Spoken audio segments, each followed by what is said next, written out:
ഈ കോക്പിറ്റിൻ്റെ frame would കൊണ്ടാണ് ചെയ്യുന്നത്. അപ്പോൾ നമ്മൾ എടുത്ത് വെച്ച അളവിനനുസരിച്ച് ഇതൊക്കെ ഒന്ന് മുറിച്ചെടുക്കണം.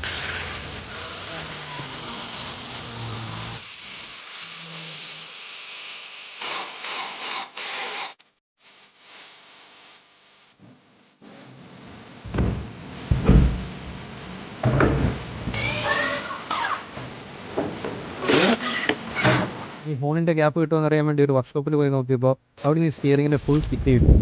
അപ്പോൾ ഇനി ഇത് യൂസ് ചെയ്താണ് ബാക്കി ചെയ്യുന്നത്.